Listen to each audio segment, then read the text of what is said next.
delighted to launch today's webinar, Motivating Agents to Deliver Better Customer Outcomes.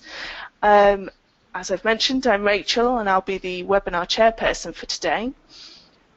So today we've got two excellent speakers, both of whom have been on, well, Carolyn's been on lots of webinars before. We've also had Frank on a few webinars as well. So Carolyn, welcome to today's webinar. If you'd like to introduce yourself. Thanks, Rachel. Yeah, I'm Carolyn Blunt. I'm a learning and development consultant for Ember Real Results, and I've worked in the contact centre industry for almost 15 years now as an L&D professional, so looking at what motivates agents and particularly supporting them through HR and training to better outcomes. And our other speaker today is Frank Sherlock. Frank Sherlock from Coal Miner. Welcome to today's webinar.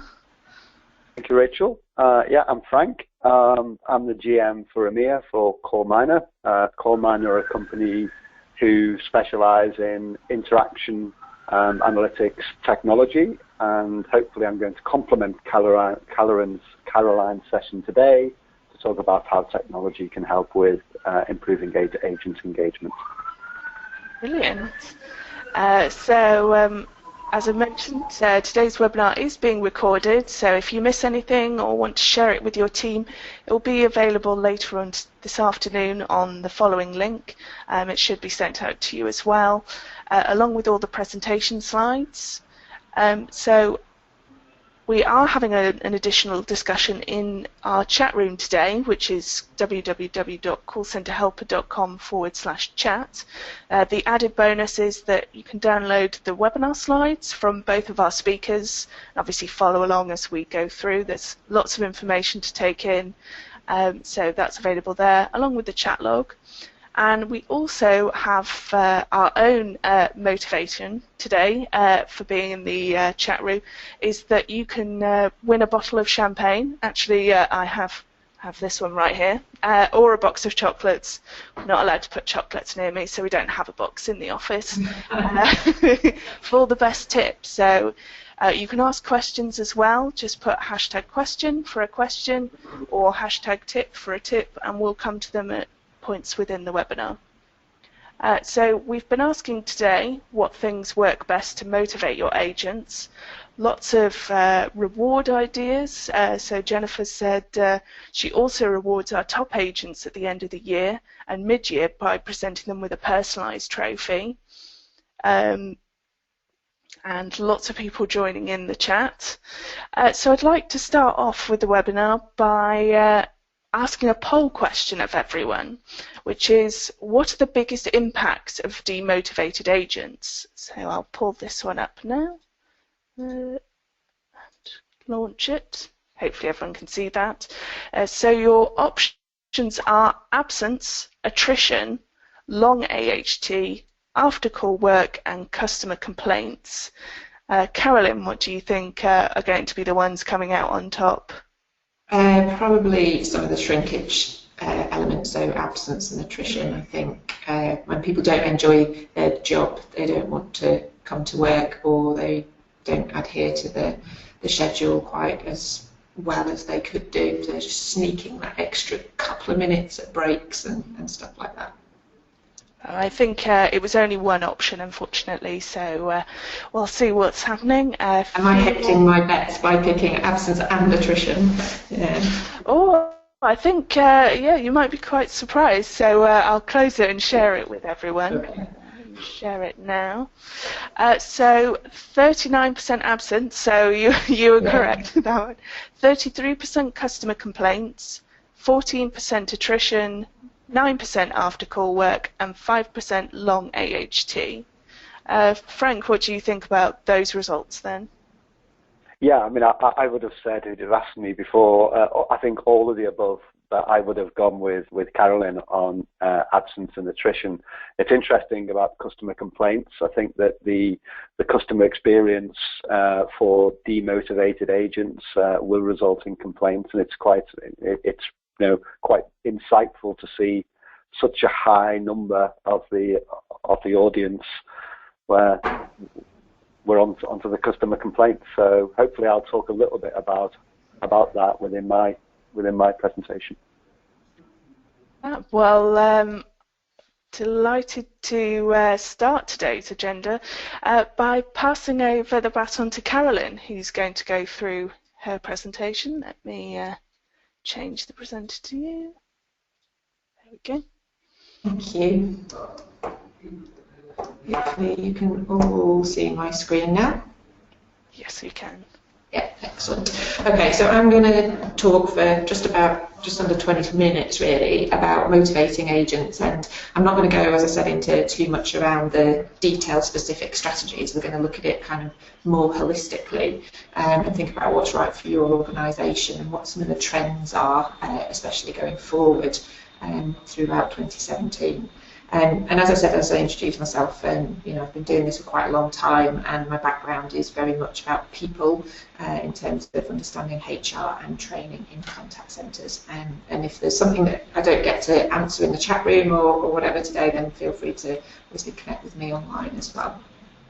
So the first thing I'm just going to start with is a positioning piece about what I'm actually talking about here in terms of motivation. Because motivation is defined as any employee's intrinsic enthusiasm and their drive to accomplish work. So it's an internal factor that causes somebody to decide whether to do something or not to do something, or how well to do something at work.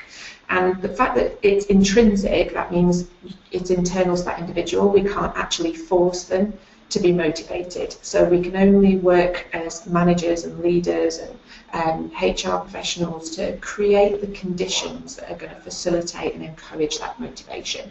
But ultimately, the rest is up to them. And anyone who knows me knows I'm horsey. So the whole analogy about, you can lead a horse to water, but you can't make it drink. That's very much what we've got to think about in terms of motivation. So in order to create the most appealing drinking pool, we need to think, as a few people said when you asked the poll question, Rachel, who are the people in your team and what drives them as individuals? Because if, the reward is to go on a all expenses holiday for 2, but I've got 4 kids, that's not going to be something that's going to work for me. So we need to think about how we choose what things are relevant to motivate which groups of people. So for that, we've got to start with this question: what's in it for me? And put ourselves into the shoes of the individuals in our team. Recognising that every single person in your contact centre has, on average, about 20% discretionary effort within them every single day. So they're going to decide whether or not to give that extra effort. And when they do, that's when we get what we call the engagement.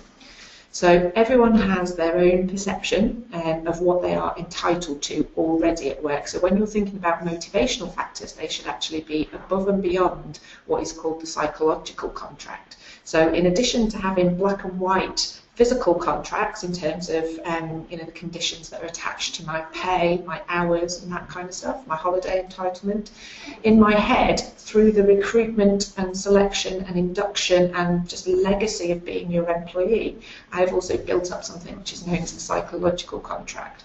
So that means when I first came to work for you, if I didn't work weekends, and now suddenly you're saying I have to work weekends, that's going to be a breach of my psychological contract, and that's potentially going to cause an issue with my motivation. So saying if you move me away from the window seat, or you take away my car parking space, or you even change the temperature or the contents of the vending machine, that's the kind of stuff that upsets people's psychological contract about what they're entitled to. And nowhere in my T's and C's does it say I'm entitled to those things, but they are as real for me as if they were. And that's something to be really clear about. Reality rules with individuals. Motivation is about how they feel right now, and so it's going to vary from day to day. So it's not just something we can do after this webinar as a tick box exercise. I've maximised motivation for everybody. It's got to be something we think about every single day. So just to focus on that, in terms of the relationship to understand about motivation, is that there's three factors that it's going to really impact and be driven from. So we think about the individuals and what they're bringing to work, but also then how that impacts on customers. So if I'm motivated and engaged, I do really well, have nice conversations with customers, I turn around the difficult conversations really well. That has a positive impact on customers, it has a positive impact on organisational performance. But if I'm at risk of being demotivated and disengaged, this cycle can start to go the other way. So when customers are ringing up and complaining, instead of me being really positive and dealing with that really in a resilient way, I start to take on board that negativity and I start to get really agitated about it, and I start to get angry perhaps back at customers, and then that just is a self-fulfilling prophecy then, and it's bad for organisational performance, customer retention, and all of that. So I made a few predictions at the start of 2017 about what was going to happen in the world of customer service, and I said that the gap is probably going to get wider.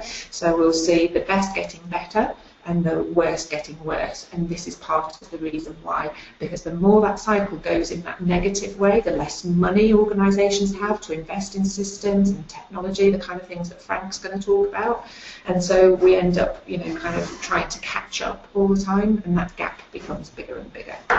So it's great that we're having this webinar on this topic, because it's going to be absolutely critical for the success of any organisation, especially in customer service and sales, to make sure their employees are motivated. Because this is the biggest risk for me. If we've got advisors who are saying, if those customers are not going to be nice to me, I'm not going to be nice to them. And it sounds, you know, a bit amusing, like, you know, would anybody really think like that? But when you're dealing with 50 or 60 or 70 calls every single day, and it feels like this, and you just feel like you're getting beaten down by that negativity, it's horrible, and that's when we start to get the absence and we start to get the attrition. So we need to really think about what we're doing to, A, fix the customer journey so that they're not ringing up and kind of verbally having to complain, our advisors, but also how we're giving our advisors the skills, the coaching and the support in order to be able to do better with these sorts of difficult situations. And certainly, and Frank will talk about that some more. So what do your employees want? They definitely want to make a difference at work, and that comes out in surveys time and time again, higher often than pay and reward. They also want to enjoy the people that they work with, the relationships that they have at work are really important. So manufacturing social events, making time for people to kind of have chats and conversations in the office is also really critical for motivation. Absolutely, you know, pay comes into it. We talked about reward cupboards already quite a lot, but actually just praise, just recognition, and also having opportunity to move onwards and upwards in the organisation. And having a good quality of life at work, so that means just little things, even like a clean headset and, you know, just nice environment, the temperature, and, you know, just feeling like this is a nice environment that I want to spend time in is really, really critical. We want people to feel like they've made a difference, so that they've got a sense of achievement, not just from their manager praising them, but from what they're able to do for customers. So if they feel like they're trying to serve your customers with their hands tied behind their backs, it's going to again demotivate them. We also need to feel, as well as employees, like we connect to the styles and values of the employer that we work for. So can I actually articulate what it means for our brand in terms of its vision, its mission, its values, its purpose, and does it live and breathe that, or is there a disconnect? So I could do a whole other webinar just on that, on, you know, in terms of organisational strategy. But it's certainly worth thinking about in your contact centre. How are you communicating and translating values? You know, I've seen some really great examples where, you know, that they've had the values on the walls, on pillars, and that kind of thing, in very simple 4 or 5 words and images, and that really works well.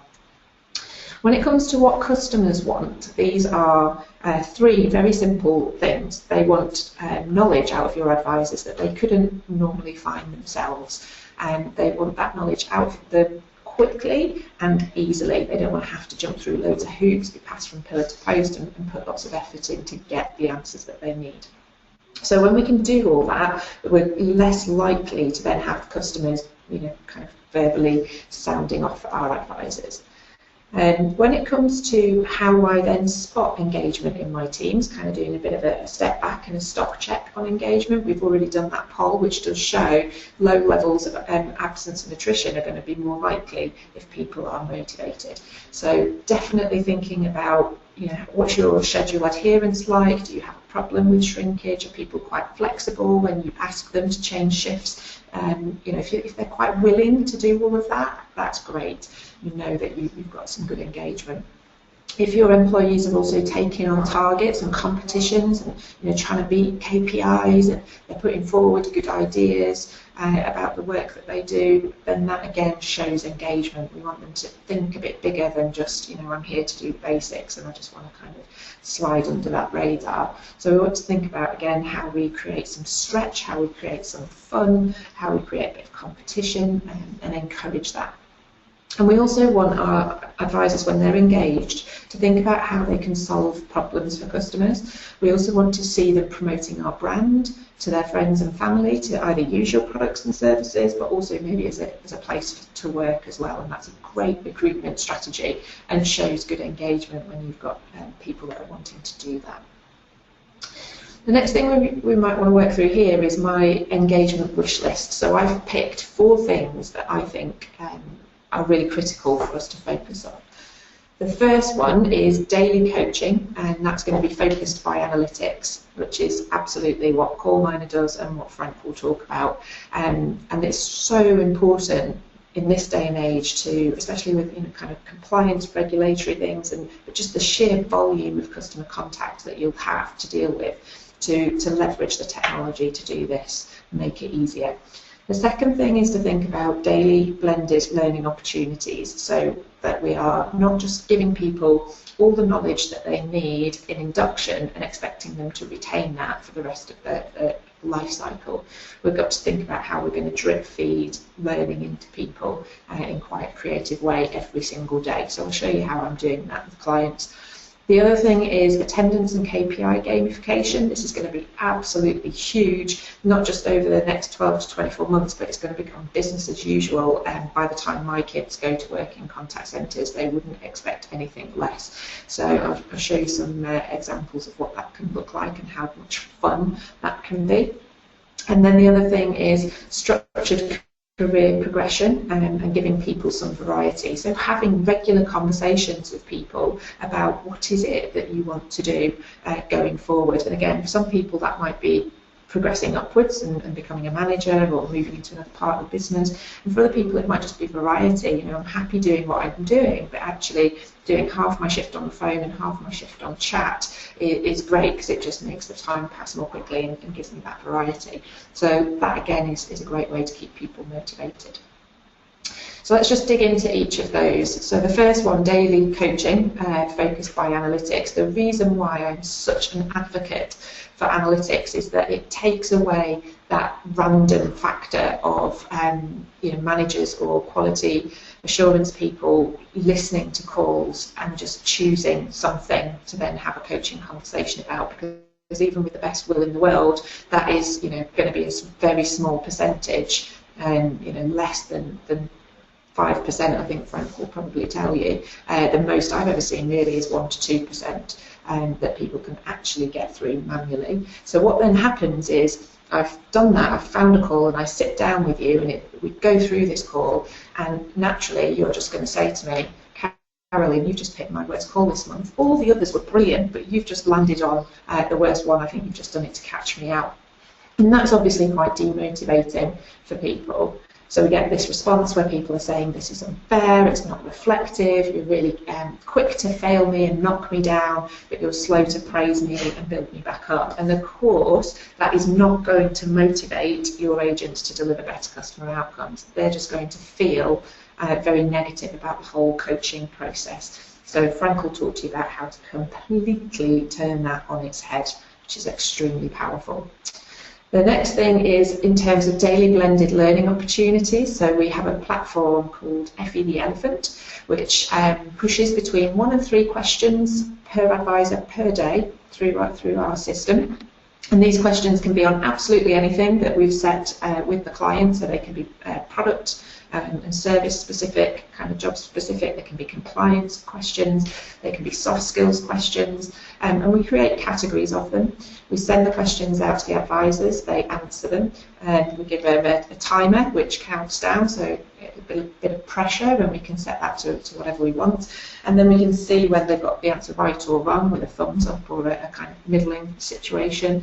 And then if they've not got it right, then we'll give them the link to either go and find that piece of knowledge in the knowledge management system, or attend a training course, or have a conversation with their manager, because we can track that on an individual and a team basis, looking at both the engagement of that person with the system. So we don't want to just punish them because they got it wrong. We want them to see that they're trying, but we also we do want to support them to grow their knowledge. So we get 2 scores in, engagement and knowledge per person, and we look at that also across teams. So if I've got one manager who's got really good engagement but low knowledge, that for me flags a training need over there. And I might have another manager over here who's got quite low engagement, but when they do answer the questions, they answer them correctly. So maybe less of a training need, but maybe why is that manager not encouraging or creating that interaction with the system? Maybe that team are a little bit disengaged. So there's various ways in which we can get the information and the insight out of the system and use it to our advantage. But advisors absolutely love this, particularly if you do campaigns at different times of the year for different things, and again, instead of bombarding people with just loads of knowledge in induction, certainly this helps to drip feed and build that knowledge more naturally.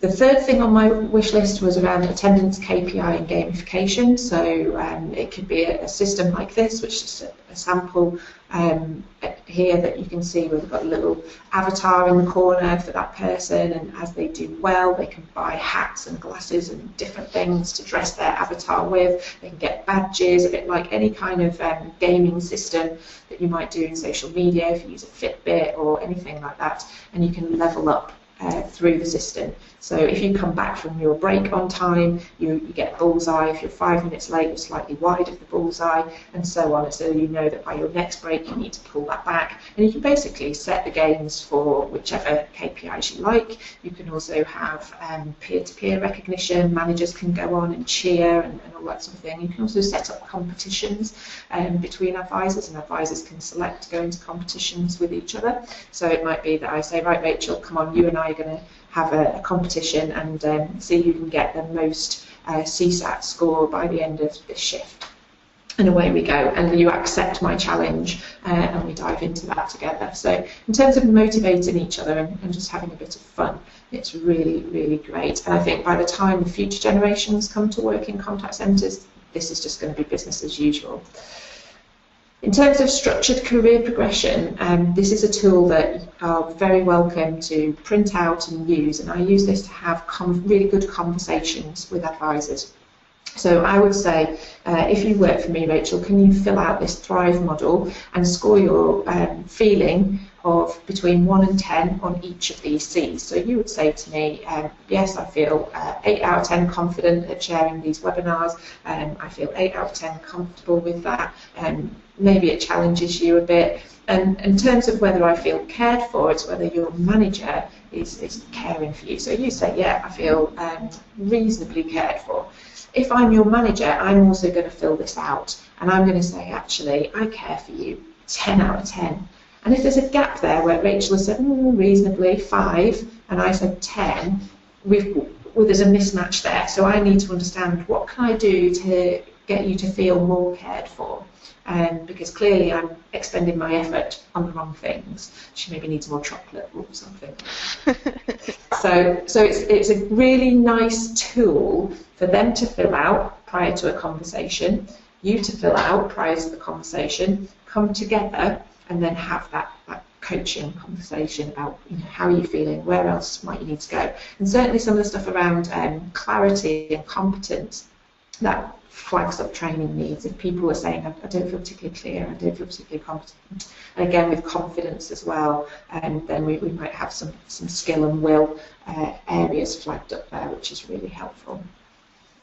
And finally, this slide here is about the future of contact centre engagement, and workforce planners pretty much hate this slide because it's for them, I think, going to be a logistical nightmare if and when this ever comes to life. But I love it from an engagement perspective. So this is where advisors will be matched to a customer. So the customer will get the choice based on the star rating, which advisor they want to pick, depending on the wait time, depending on their experience, their hobbies, and all that information, and make a calculated decision. So I might decide that I'm going to wait 5 minutes for Amy Betts because she's got 6 ratings that are very high, and she has something in weddings, and I'm getting married, and we'll have a chat about that. So that, from an engagement perspective for an advisor, is actually brilliant because Amy's now going to have a really nice conversation with somebody who really wants to speak to her, rather than it just being, potluck and random. Again, like I say, workforce planners probably think, oh my goodness, that's my hell on earth. So yeah, we'll see if that comes to fruition in the future. It's just another idea. And finally, just to end on, there is a special offer for live listeners on the webinar today. If you would like to pick my brains on a burning topic that's personal to you, please go to this link, fill out the questionnaire, we'll put them all into a free prize draw, and I will be giving one person a telephone consultation, which is worth £500. And again, connect to me on social media by all means. I'm more than happy to chat offline. Brilliant. Yeah, we'll keep that link up and probably share it in the chat room so that anybody live can contact you for that. So thank you very much for that, Carolyn. I will take back control. Fab. So we're now going to go into our top tips and questions section. Remember to keep loading in your tips for a chance to win this. Promise we'll send it out. I won't keep it. So we've had a question in from Simon who said, is anyone running motivational games in their contact centre? I'm always looking for new ideas. Carolyn, have you got any motivational games you could suggest? Well, like I say, doing it through software platforms now is the done thing rather than anything paper-based or, so kind of physical stuff. But you could look at things where you give people rewards for doing good jobs or getting good customer pieces of feedback. So whether that's kind of Lego bricks or something like that, and then they can build them up into something. So it's about not just getting the most bricks, but then being creative about whatever it is you make out of that. So it's just, again, thinking about what kind of organisation you are. If you are Lego and you work, that's Lego Contact Centre, that's a great game because it's also fitting to your brand. So I'd kind of be keen to know what Simon's organisation is, what they do, and then think about how we might theme something around that. One of the other things that can also work quite well across everything is giving people points, having a leaderboard, and then letting them spend those points on whatever things. So, 200 points is an early leave on a Friday or whatever. So you kind of work that out from there. For 500 points, you can dunk your manager with some wet sponges in the stocks, kind of whatever. So, yeah, just go wild. Just dream some stuff up. And we've actually got a huge game selection on our website, so just search for call centre games and there's all sorts of things on our website. So Jennifer's said, we've actually read this one out, it's about the reward cupboard, so that one's brilliant. Laura said, we run an incentive called the 100% Club. When an agent achieves a score of 100% for their quality assessment, we award them with a voucher. During the month, they collect the vouchers, and at the end of the month, they are exchanged for raffle tickets. We then do a raffle of small cost items. The more raffle tickets earned, the higher chance they win. The target will be amended to suit your contact centre. So, Frank, what do you think about the 100% Club? Well, actually, it's quite relevant because I'm going to be talking about the 100% Club. I'm going to be talking about how you can gain insight into 100% of your interactions. But no, I think that I like that idea. I think that anything that's creative, that engages the agents within the game, has got to be good for the organisation ultimately. Brilliant. So Sarah said, we currently have a Valentine's themed competition where they're awarded hearts when they achieve their call targets, double hearts where they exceed, and are awarded an ace of hearts where they've done something exceptional. Whoever has the most hearts at the end wins the competition. This is all over our walls so they can see who is in the lead and will drive them to do a bit more to win. I think that's brilliant, Carolyn. Yeah, I love that, because when you can theme it as well to different points of the year, again, that's great. Or sporting events, there's obviously the rugby and stuff going on at the minute. So yeah, if you can do something around what's happening, it's great. I think there's always some sort of event going on, as you said, Six Nations and things going on at the moment, and then Halloween and Christmas and everything. So brilliant. Abigail said, we ran a theme for Valentine's Day where we had a tree that staff could put compliments on a heart and attach to the tree about their colleagues, and they got to keep that. And they didn't win anything, but the reward was valuable feedback from their peers, which I think is great. Yeah. And that's a fantastic example of how it doesn't have to be money or material things. People do value being told that they've done a good job. Yeah. Maria said, we have a company website called Our Brilliant People. This is an opportunity for agents as well as managers to recognise each other. If that be someone helping someone or a big change within the business, the standout ones could win a £25 voucher. Frank, I'm sure that's something technology-wise. Sure, yeah. I think that using technology to inform and be objective about why person A is being rewarded versus person B, or why person A has performed so well. I think that hopefully after you've listened to my pitch, everyone will have an idea about objectivity versus subjectivity. So yeah. Great. We've got a few more tips. Maria's also said we do a Brilliant People Award so that agents as well as managers can recognise each other.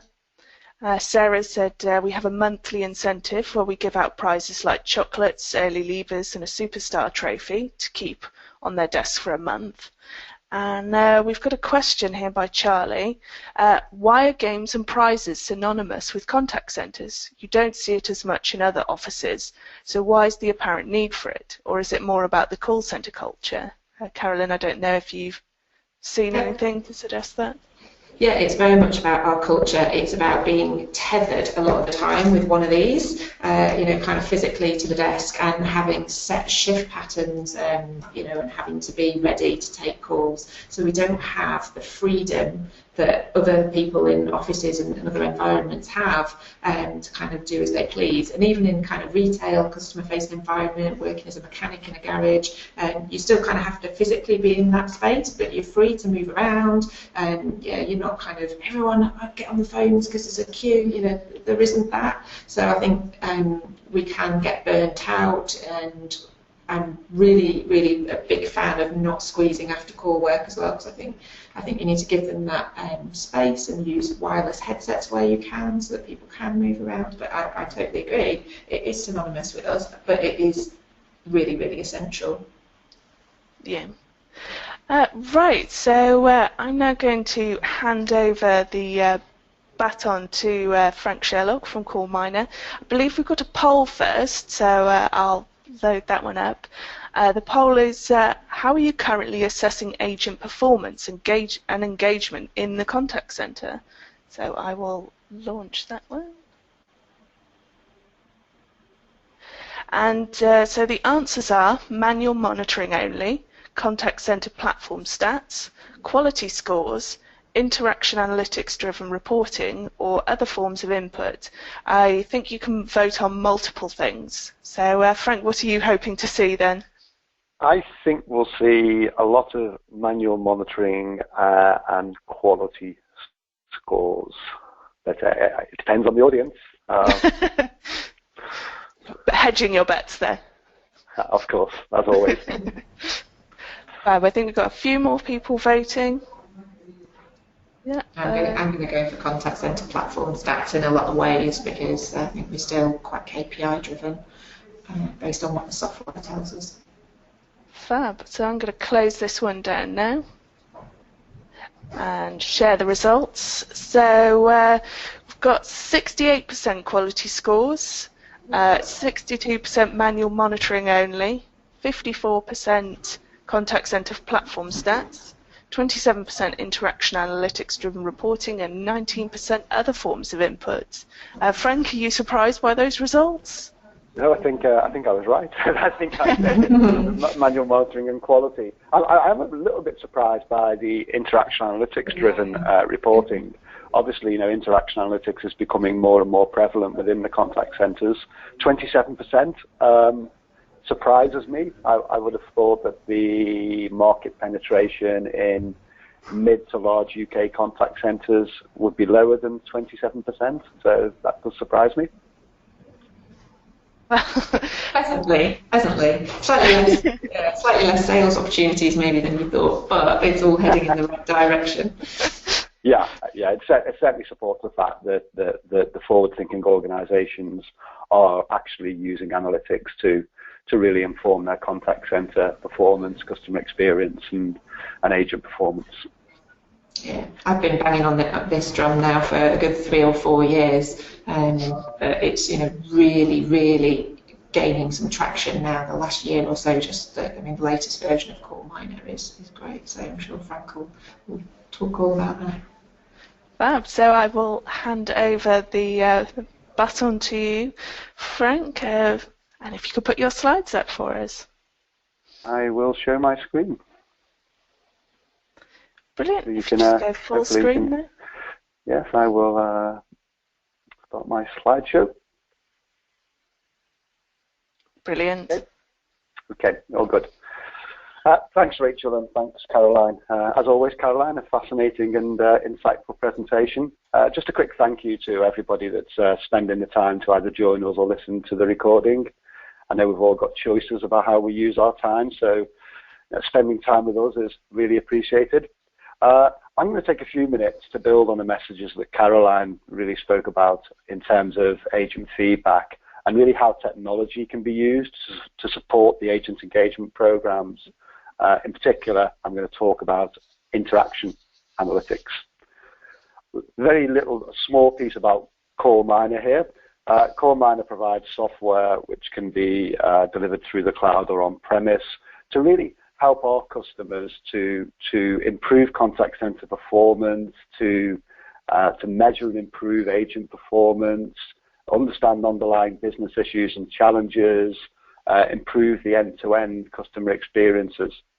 Now, many companies have lots of sources of data. We see it all the time about their clients. They have CRM systems, point-of-sale systems, survey systems, etc.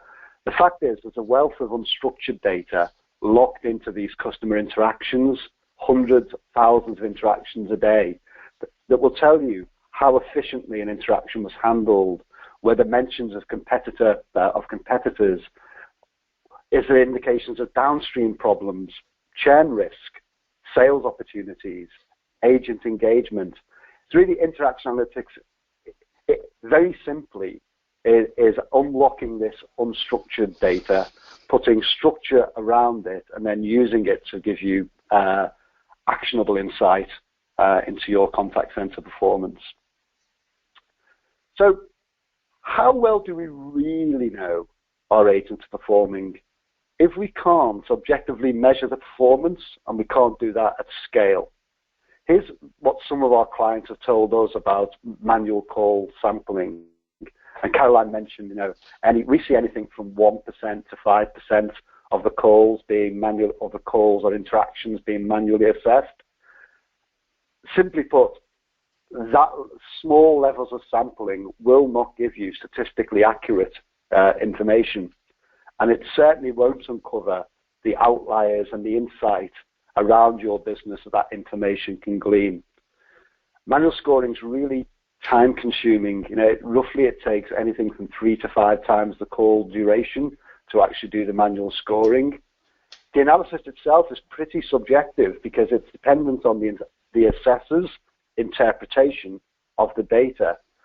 And then because it's slow and because it's time-consuming, the feedback loop and the time to action is also going to be slow.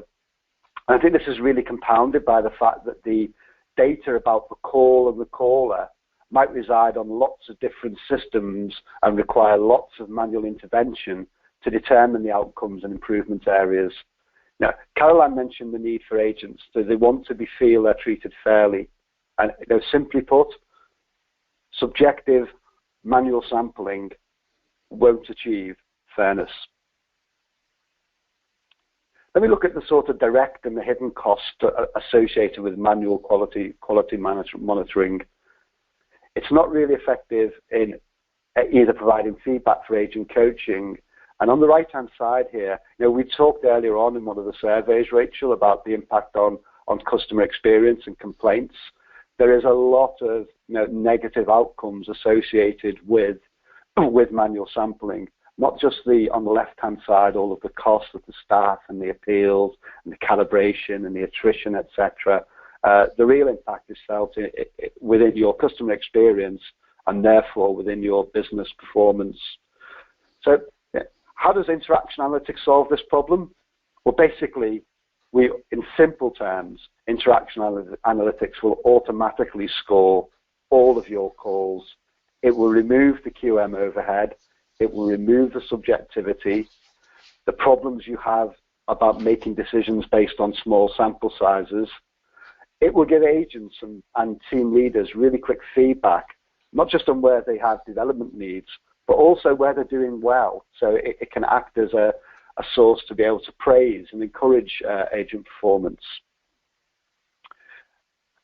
If implemented and supported, if implemented thoughtfully and supported with the right resources, there's terrific ROI potential in engagement analytics. I've highlighted here, and you can say, go take a copy of these slides later. There's some tremendous rapid ROI to be associated with engagement analytics. So, how does all this work? The starting point is you take 100%, so we're not talking about 1% or 5%, we're talking about 100% of all the interactions. These can be audio, email, SMS, social, or even web. You associate the interactions with the metadata about the call, but the metadata is really important because the metadata will allow you to do an analysis based on various dimensions. So the metadata will contain, the caller information, maybe information about the product or service, the status of the caller, the agent who took the call, etc., etc. And in the case of audio, you can then add some acoustic measures, such as the tempo of the call, silence measures, what's the agitation being expressed on the call. So having taken all of the interactions and the associated metadata, what to do next? And I think there's different ways. For those people who've looked at interaction analytics on the call, you can do word spotting, where you're looking for specific words within the dialogue. You can use phrase recognition, where maybe the absence or presence of certain phrases are looked for. Or you can use large language vocabulary recognition, where all the words spoken are matched to a recognizer and fully transcribed, which is what we do. All the audio is transcribed, and then categories which are either pre-built, categories down the bottom here, which are either pre-built or can be unique and customized and to make appropriate to your business. And the language of the call is then tagged against these categories, which have weighting and triggers applied to them. So having this 100% transcription means you can analyze really any textual source automatically and look for what you're searching for and what's important to your business, what's important to your agent engagement programs. So for example, if I said, I want it by Friday, that may be interpreted as a selling opportunity. What I actually said was, I want to buy it. So you can look at these different ways that you can interpret language. I want to buy it on Friday isn't a selling opportunity if what I said was I want it by Friday. So it's more of a delivery call to action. So having this full transcription and having categories means you can get very clever and very focused within your analysis. You then use, simply put, you use that analysis to produce an automated score for that interaction. The scorecards can be customized to your organization. Here we're just showing that a particular set of characteristics was the churn risk. It was high on the call. CSAT was high, wasn't very good. The agents handled the call reasonably well from a time and efficiency perspective. So this process really gives you objective and consistent scoring for every call. It gives feedback, quick feedback to the agents and team leaders in a really easy to understand format. You get information in terms of what you need to do for your business in a highly accurate, objective, easy to understand format, and it's done automatically for you. So applying that to coaching, here on the right-hand side with the agent Clarissa Dalloway, which is I don't quite know where that name came from. It's a very, very strange name. But here you can see Clarissa's dashboard that's presented to Clarissa. And on this dashboard, we're seeing that not only are we saying that there's areas that need to be improved, such as agent quality, we're saying how Clarissa's performing against the average for the team, how Clarissa's performing against the best in the team.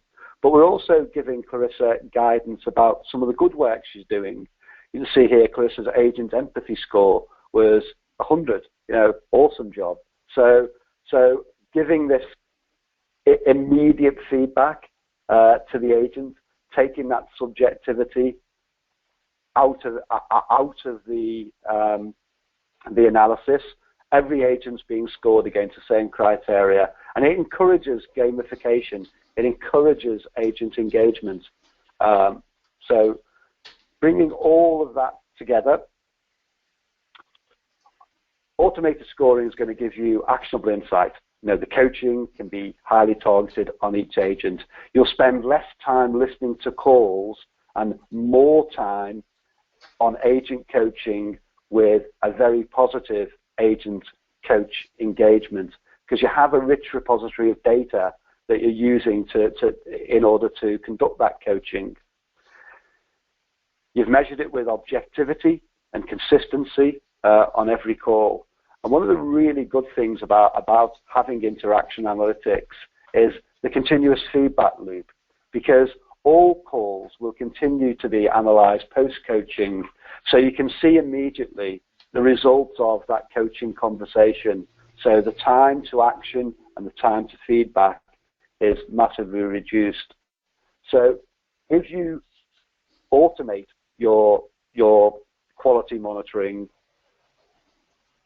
you'll reduce the friction, you'll remove the subjectivity, you'll get quick access to the focused coaching needs, and you'll get quick indication of the results of that coaching with the agents. As a result, you will get better business performance, more engaged agents, a happier contact center, and happier customers. So that's my quick 101 on interaction analytics, and thanks for listening. Brilliant. Thanks for that, Frank. I'll transfer it back. Fab. So we're still getting lots of tips coming in. There's still 10 minutes to go, so keep adding in your tips or questions for our two speakers, and we can hopefully answer them, and we'll be picking the tip winner live at the end of the webinar before we close down. So Cassie said, we have a vision board in our call centre where all agents have placed their work-related New Year's resolutions. We also clearly display on this board what motivates them. To keep the family atmosphere, we have two boards where we update the customer feedback of the day and the agent quote of the day. This creates a real buzz in the office. I think that one's quite nice, Carolyn, don't you think? Yeah, that's really good. Yeah, I think it's really nice as well just to have customer feedback, especially if they especially if it's positive and it mentions people by name. that everyone can see that. We went on a site visit, I think at the end of last year, to the Moo call centre. Oh, and if you get named on social media or have really good scores on your phone calls, then you get to spin the wheel of wow. And so it creates a huge atmosphere in the call centre that they're all watching and waiting, and you spin it. Obviously not huge prizes, but I think actually just spinning a big wheel creates that great kind of motivational atmosphere anyway. It's a bit of excitement, isn't it? Yeah. We've had a tip in from Patricia who said we have a prepaid card and we load money on it depending on certain criteria met. So agents can get £50 loaded from achieving a target set. They can then use the money against a selection of high street shops, which is quite nice. Frank, what do you think of that one? Yeah, I mean, I think that, as Carolyn said, it doesn't necessarily need to be monetary. Some people, different people are motivated by different things. I really like that idea of spinning the big wheel. That's the sort of thing that would appeal to me as well. But yeah, I mean, it's horses for courses, Carolyn, I guess, in terms of the different motivation programs for different agents, different teams. Yeah, and that's what's nice about Patricia's comment there, because if you've got a selection of high street shops,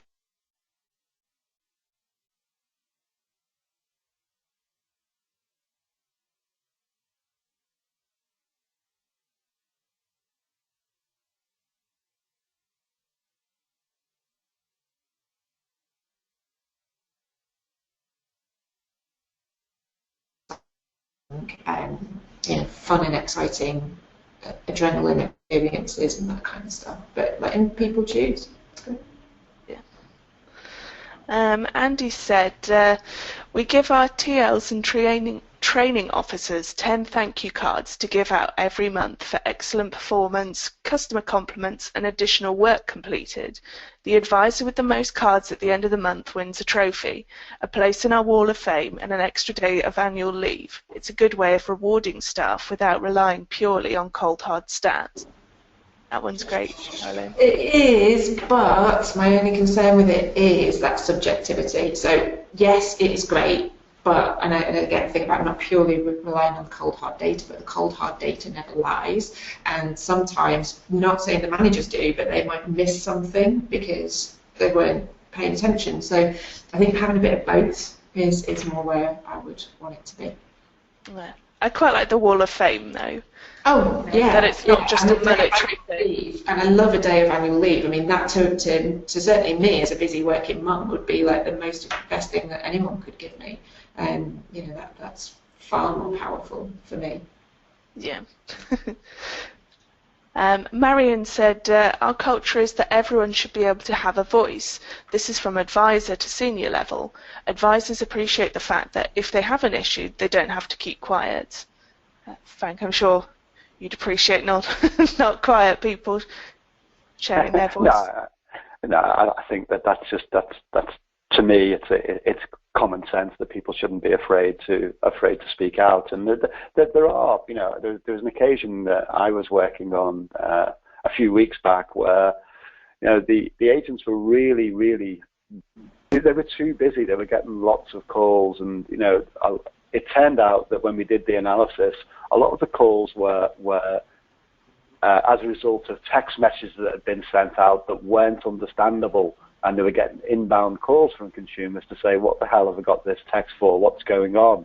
So, the push to self-service and understanding where broken journeys are then, really piling on a workload for agents that don't need to happen. That's one of the things that, I didn't speak about within my piece, but that business insight over and above agent scoring, and the net effect of that is that the agents have more time and feel that they're not as pressured to deal with the customer calls that come to them because the downstream process that was broken has been fixed. Brilliant. Helen said, the last incentive we did, we taped raffle tickets underneath everyone's desk. Throughout the day, different agents got to pick a number, and the winning desk would pick something from our rewards cupboard. Overall, it's about 20 agents that win, but it creates a real buzz in the office. Quite like that one. Yeah. It's that element of surprise that's nice. So when you take something under the desk or you spin a wheel, it's that element of, ooh, you know, there's a bit of excitement. So yeah, and actually if you hide the raffle tickets as well in different places and they have to find one, that's, you know, and they help each other. So once I've found one and I help you find one because you haven't got one yet, that kind of thing is nice. Yeah, and I think because it's kind of, oh, whose desk is next, as you said, it's the surprise and kind of everyone watching and thinking, oh, is it my desk Yeah, next? yeah, Rather I've done it under chairs, not desks, but I've done it under chairs. And last tip sent in by Charlie, he said, we've done call centre bingo before, where every agent gets a card with a number of things to cross off, like made a lead, spoke to a John, spoke with 5 women, etc. And the first to get a line, then a full house wins. It gets everyone wanting to take calls and excited that that next call will get them to cross one off. And of course they have to shout bingo. Not sure how well that works on the phone. You can apply that to interaction analytics for corporate bingo. You know that we wanted 1,000 calls about product A. You know, 1,200 calls about, you know, a particular topic. You could use analytics to this. I think, Carolyn, you should be Minister of Fun for contact centres. I think some of these ideas, and that sounds wonderful. Yeah. As long as I can get dressed up to be Minister of Fun and go on a tour of the UK, and that'd be great. So we're coming to the end of the webinar, so if you'd like to share in the chat room in 1 or 2 words, what did you like best about the webinar today? So we've had our little people behind the scenes picking the winning tip, so delighted to say it's Charlie 11 actually with the call centre bingo. He went down very well, so well done to him. We'll be in touch with you later on this afternoon to sort out whether you want champagne. I promise I will share it with you. Or chocolates. Just to let you know that the replay and slides will be available usually in about an hour's time on this link here, or it will be sent out to you in an email. The next webinars we've got in the series, we're back in a few weeks' time with how to improve rapport with the customer. Those will be there. And just a chance to say thank you to our speakers today, to Carolyn from Ember Real Results. Thank you very much. Thank you for having me. It was a pleasure. And Frank Sherlock from Call Miner, thanks as well for joining us. Thank you. Brilliant. Okay, and thanks from me as well. Goodbye, everyone. Bye. Bye.